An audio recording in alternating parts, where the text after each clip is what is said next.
내일을 위한 준비를 해볼 텐데요. 오늘도 이분과 함께 이야기를 나눠볼게요. 미래에셋증권 김석환 선임연구위원 오늘도 전화 연결합니다. 위원님 안녕하세요. 안녕하십니까? 네. 자, 우리 증시를 비롯해서 아시아 증시는 미 증시의 훈풍을 이어받았습니다. 조금 아쉬운 것은 우리 시장의 경우는 상승분을 조금 많이 반납했다는 거 이거 아닐까 싶은데요. 오늘 장 평가 어떻게 하십니까? 네, 방금 말씀해 주신 것처럼 우리나라도 역시 장 초반에는 어젯밤 미국장 훈풍에 이어서 상당히 좋은 모습으로 출발을 했는데요. 다만 장중에 외국인들의 선물 매도가 좀 강화가 되면서 기관 쪽에서의 매수 차익 거래 영향이 좀 있었던 것 같습니다.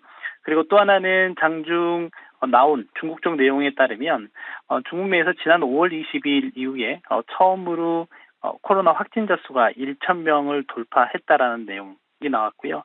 이에 따라서 중국 같은 경우에는 제로 코로나 정책을 유지하고 있는 상황이기 때문에 향후에 달러원 환율에 대한 영향 이런 부분들이 좀 커지면서 환율 자체적으로 보면 장 초반에 10원 넘게 하락해서 출발하긴 했지만은 낙폭을 좀 축소하면서 시장 상승폭을 축소하는데도 직접적인 좀 영향을 미쳤다라는 걸로 좀 이해를 해보시면 좋을 것 같고요.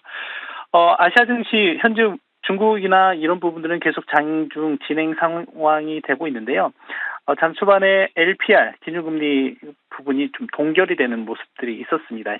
일단 중국 같은 경우에는 그 적극적인 금리 인하 정책을 하는 데 있어서 좀 제한적인 부분들이 있기 때문에 아마도 향후에 지속적인 경기 부양책에 대한 기대감이 있다라고 하는 것이고요. 또 하나 중국 로컬 주요 운용사들에서 2분기 운용 보고서가 좀 발표가 됐는데 업종별 이 발표 이후에 좀 업종별 뚜렷한 흐름이 관찰이 됐는데요. 일단 특히 2분기 내에서 로컬 업종들이 백주 업종에 대한 비중을 좀 소폭 축소하고 제약 업종에 대한 비중을 확대했다는 소식이 들리면서 제약 업종들이 전반적으로 강세의 모습을 좀 보였고 방금 말씀 주신 것처럼 일본 증시 같은 경우가 기술주 중심의 강세가 좀 나타났던 것처럼 홍콩 같은 경우에도 전일 미국 기술주 강세에 힘입어 금일 홍콩에 상장되어 있는 주요 기술주들의 움직임도 상당히 양호한 모습을 좀 보이고 있습니다.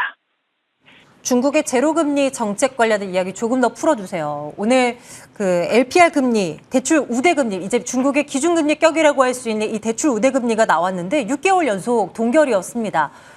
왜 이렇게 중국은 이 제로금리 정책을 고수하고 있는 것일까요? 일단 그 기준금리 자체는 1년물이 3.7%고요. 5년물이 이제 4.45%인 상황이라고 보시면 될 것 같고요.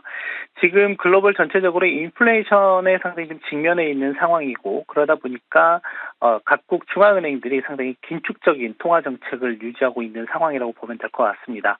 예를 들어서 미국 연준 같은 경우도 보면 연초에 제로금리 수준이었지만 지금은 1.75%까지 올라와 있는 상황이고 다음 주 FOMC 회의에서도 현재 시장에서는 대략 75bp 정도 인상할 것으로 예상을 하고 있는 거죠. 다만 중국 같은 경우도 좀 차이가 있습니다. 글로벌 경제가 전반적으로 인플레이션에 대해서 압력을 느끼고 있는 상황이라고 하면 중국은 상당히 인플레가 좀 잘 통제되어 오고 있는 상황이기 때문에 다른 여건이다라고 좀 보시면 될 것 같고요. 그렇기 때문에 현재 수준에서 기준금리를 계속해서 좀 유지하고 있는 상황이라고 보면 될 것 같고 다만 이제 문제는 지난주에 2분기 경제 성장률이 0.4%로 나온 상황에서 올 3월 양회에서 공개됐던 중국의 올해 경제 성장률은 5.5%이거든요. 하지만 이 수준을 달성하기에는 상당히 동력이 좀 부족한 상태라고 좀 보시면 될 것 같고요.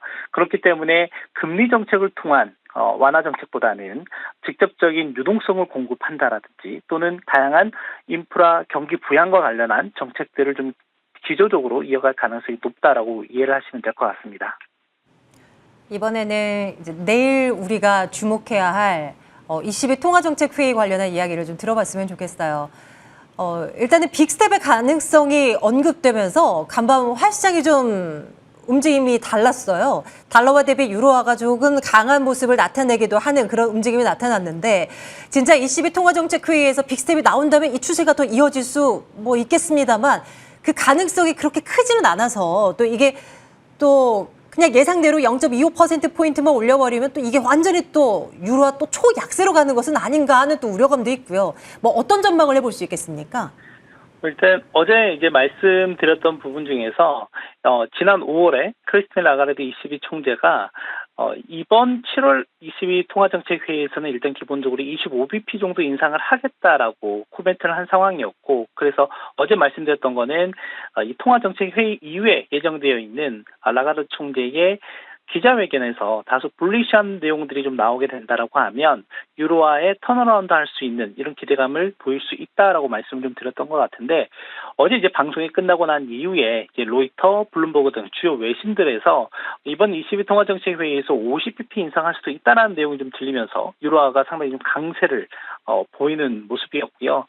그 덕분에 이제 달러와 같은 경우가 좀 약세로 전환이 됐었고, 달러와 약세에 힘입어서 외국인 투자자들 입장에서는 위험 자산에 대한 선호 심리가 상당히 강해지면서 전반적으로 전일 밤 유럽뿐만이 아니라 미국 증시의 강세가 나타났다라고 좀 보시면 될 것 같은데, 일단은 이런 기조라고 하면 당분간은 달러 약세 기조가 좀 지속이 될 가능성이 있다라고 좀 보시면 될 것 같습니다. 제가 말씀드렸던 부분 중에 지금 유럽과 미국 간의 통화 정책 간의 차이가 큰 영향을 미치고 있는 게 바로 환율이라고 좀 말씀을 드렸는데, 이런 부분들이 좀 이 갭이 좀 축소되는 모습이 나타난다라고 하면 지금 저희가 지난주부터 계속 우려했던 유로 달러 패리티와 관련한 부분들이 다시 좀 정상화되는 범위로 갈 가능성이 높다라고 보시면 될 것 같고요. 또 하나는 지금 달러 인덱스뿐만이 아니라 유로 달러 환율 같은 경우도 상당히 정점, 그러니까 픽투픽이라고 보시면 될 것 같아요. 달러 인덱스도 상당히 높은 수준에 와 있고 유로 달러 환율도 상당히 낮은 수준에 와 있다라고 하면 이게 다시 한번 정상적인 범위 수준으로 회귀할 가능성이 높다라고 보면 될 것 같습니다. 어쨌거나 어떤 결과가 나올지 궁금하네요. 그래서 뭐 지켜봐야죠. 일단 이제 미국 시장은 또 어떤 포인트를 가져갈까요? 오늘 밤에는 장 마감 이후에 테슬라가 실적을 발표하게 되고, 과연 이번에도 뭐 시장의 예상을 깨고 좀 나쁘지 않은 결과물을 내놓을까 시장은 또 기대를 하고 있는 눈치입니다. 어떤 부분 저희가 관전 포인트로 삼으면 좋겠습니까? 네, 그 전일 장 마감 후에 넷플릭스 같은 경우가 상당히 양호한 실적 발표를 좀 했던 것 같고요. 아무래도 2분기에 대한 실적 기대감이 워낙 좀 낮아져 있는 상황이었기 때문에 이 기대감도 맞추지 못할 수 있지 않을까에 대해서 좀 우려했던 부분들이 있었는데, 일단 그 우려가 기우였다는 게 나온 상황이라고 보시면 될 것 같고, 실제 지금 실적을 발표하고 있는, 그러니까 2분기 실적을 발표하고 있는 기업들의 면면을 보면 상당히 잘 나오고 있는 거는 맞는 것 같습니다. 그렇기 때문에 일단 2분기 실적에 대해서도 어느 정도는 바닥을 좀 형성을 하고 있는 부분이라고 좀 보시면 될 것 같고, 테슬라 같은 경우에도 오늘 발표되는 실적에서는 크게 세 가지 정도를 좀 포인트로 보시면 좋을 것 같은데, 2분기 같은 경우에는 중국의 봉쇄 조치나 이런 영향으로 인해서 일부 공장이 셧다운되는 부분들이 있었거든요. 그래서 이 가동률이 정상적으로 좀 돌아오고 있는지에 대한 부분과, 그리고 또 하나는 최근에 원자재 가격이 크게 올라가는 모습, 그리고 또는 인건비나 이런 비용적인 부분들이 상승을 하면서 테슬라가 차량 가격을 계속 인상하는 모습이 나왔고요. 전년 대비로 보면다라고 하면 대략 한 20-30% 정도 차량 가격이 올라가 있는 상황이기 때문에 이렇게 올렸음에도 불구하고 마진이 견고하게 좀 유지가 되고 있는지에 대한 부분들, 그리고 궁극적으로는 미국 시장 내에서는 이제 기업들의 실적 발표를 볼 때 전체적인 수치도 중요하지만은 잉여 현금 흐름에 어떻게 양호한 모습을 좀 보이고 있는지, 이런 부분도 좀 잘 체크해야 될 것 같고, 특히 테슬라의 실적 발표가 중요한 이유는 일단 국내 투자자분들이 가장 많이 들고 있는 기업이라고 보시면 될 것 같고요. 현재 시점에서 보면 대략 125억 달러 정도 보유하고 있는 상황이고요. 그리고 또 하나는 팬데믹 이후에 미국 성장주의 가장 대표적인 기업이기도 하고요. 또 하나 나스닥이라든지 또는 대표적인 위험자산과 간의 상관관계가 꽤 높은 기업이기 때문에 실제 테슬라의 주가 향방에 따라서 향후 시장의 전반적인 움직임도 우리가 미루어 짐작해 볼 수 있다라는 점을 참고하시면 되겠습니다. 맞아요. 테슬라 자체도 우리 서학개미들이 정말 많이 갖고 있는 대표 종목이고, 또 국내 이 배터리 업체들도 테슬라 연관이 있는 기업들이 너무나 많기 때문에 테슬라 결과를 두고 내일 또 우리 해석하느라 또 열심히 달려야 될 것 같습니다. 네, 지금까지 미래에셋증권 김석환 선임연구위원과 함께 말씀 나눴네요. 오늘도 고맙습니다. 감사합니다. 네, 마감 스트레이트와 함께 하셨습니다. 오늘도 정말 수고 많으셨고요. 증시 바닥론이 이제 팽배해지고 있는 상황인데 정말 바닥을 좀 정점 찍고 좀 올라갔으면 하는 바람을 가져봅니다. 내일도 힘내보죠. 마감 스트레이트와 함께 해주십시오. 고맙습니다.